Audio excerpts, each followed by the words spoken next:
To replace the power cable, first make sure the register is fully powered off, tilt the screen back, pull out the cable cover tray. This cable tray may take a few attempts to open.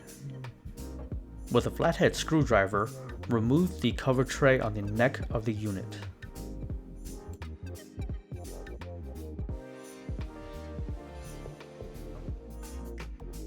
Locate the power cable, which should be green.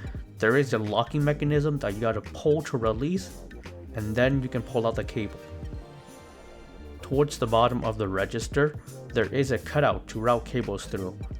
Go ahead and remove the power cable.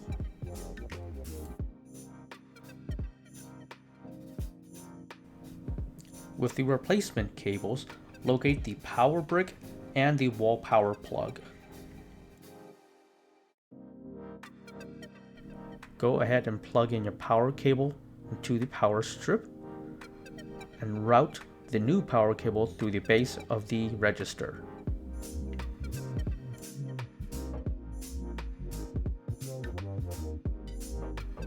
Pull the cable through and leave a little bit of wiggle room.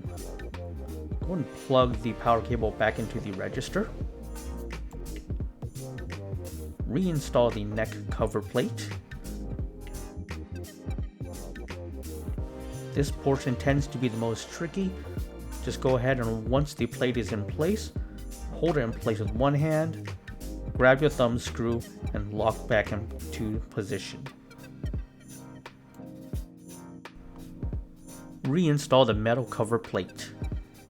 With this, your power cable has been replaced. If you have any questions, please contact LPA Retail.